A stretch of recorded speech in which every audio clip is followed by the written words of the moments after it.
All right, let's talk about something that so many of us deal with, but maybe we don't even have the words for it. We're going to get into all those little behaviors and big feelings that we just kind of write off as, oh, that's just my personality.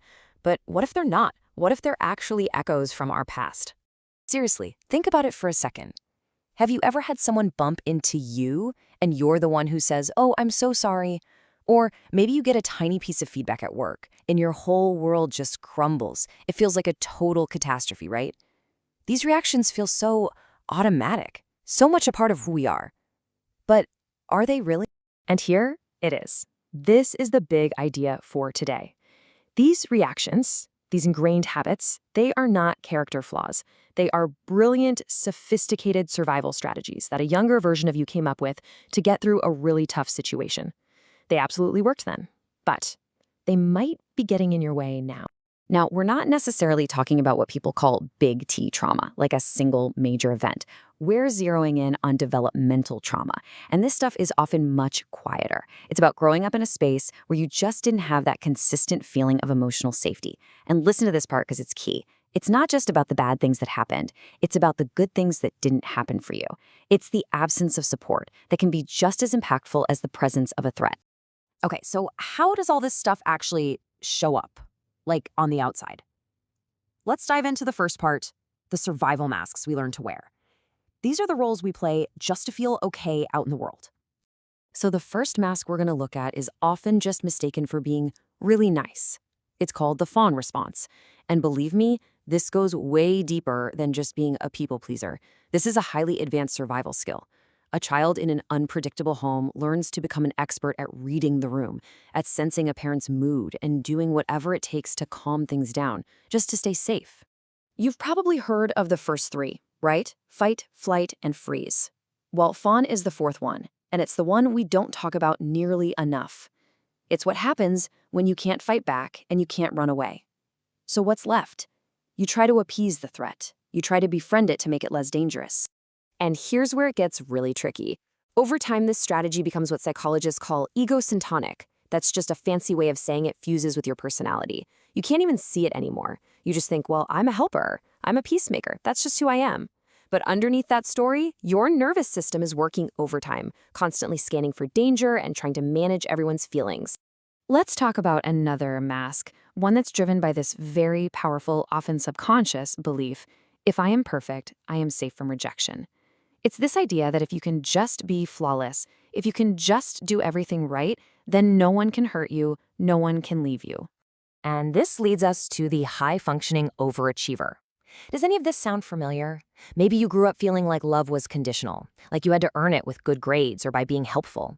So you developed this internal manager, this protector part, whose only job is to push you to achieve, to be perfect. And the result: you're exhausted all the time, you're constantly burning out, and you feel incredibly guilty anytime you even think about rest. Okay, so we've talked about the masks we wear on the outside, but let's peel back a layer. What's going on with that invisible storm on the inside?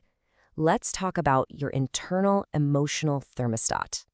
So a really helpful way to think about this is with a concept called the window of tolerance. Just imagine it's your emotional comfort zone, the sweet spot where you can handle life's ups and downs pretty well. For someone with unresolved trauma, that window can become tiny, like super narrow. The smallest bit of stress can knock you right out of it. And what happens when you're pushed out of that window?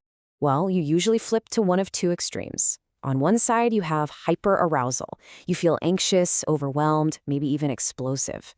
And on the other side, hypoarousal. You feel numb, totally checked out, foggy, disconnected. It's like there's no middle ground, is there? You're either on high alert or you're completely shut down. And there's a really simple brain science reason for this. Think of your amygdala as your brain's fire alarm. In trauma, that alarm can get stuck in the on position. It's just screaming danger all the time. Meanwhile, the prefrontal cortex, that's our logical, rational brain that could step in and say, hey, we're actually okay. It basically goes offline. The alarm is just too loud. Now, this whole internal storm, it doesn't just stay in your head or in your emotions. Oh no, it shows up in your body. So let's get into how the body literally remembers and holds the score. You see, trauma that hasn't been processed gets stored in our physical selves. It can look like chronic pain that doctors can't explain, or constant stomach and digestive problems, or maybe it's that permanent knot of tightness you feel in your chest or your shoulders. These are all physical signs of a nervous system that's still stuck in a survival response that never got to complete. I mean, this quote just says it all, doesn't it? It's such a powerful way to put it. Your muscles, your posture, your whole system is literally still bracing for an impact that might have happened decades ago. Your body just hasn't gotten the message that the danger is over. So when all of this becomes too overwhelming for the mind and body, the brain has one more incredibly clever trick up its sleeve. It's called dissociation. Think of it like a psychological escape hatch. When you can't physically get away from a situation, your mind checks out for you. It's a profound act of self-protection. And what does this actually look like in real life? Well, it could be having really big, fuzzy gaps in your childhood memories. Or maybe you've been in an argument and you suddenly feel foggy, spaced out, almost like you're watching a movie of yourself instead of being in your own body. That's dissociation. That's your brain pulling the escape hatch. Okay, I know we have covered some really heavy stuff, but just understanding this is a huge first step. So now, let's make a turn. Let's talk about how you can start to rewrite your own story, how to move from just surviving to actually truly thriving. Please just take a second and let this one really sink in. This is so incredibly important to get. These patterns, these masks, these reactions, they are not you. They are the armor you built to get through a war. You are the resilient, incredible person who survived it. The strategy is not the self. So what's a practical first step? There's a powerful practice called cognitive diffusion. It's basically about learning to step back from your thoughts. You learn to see them as just thoughts. They're like old cassette tapes playing on a loop, not undeniable truths that have to run your life. So instead of being trapped inside the thought, I'm a failure, you learn to observe it. I'm having the thought that I'm a failure. See that little bit of space? That's everything. And you know, when you boil it all down, this is what it's all about. Just becoming aware of these patterns, just noticing, oh, there's that fawning response, or wow, my window of tolerance feels really small today. That's not a small step. It is the single most powerful, most fundamental step toward change. You're bringing what was in the dark into the light. I really want to leave you with this final thought to chew on. What if you could reframe everything we've talked about? What if these signs of trauma aren't a life sentence? What if they're not a list of all your flaws and limitations?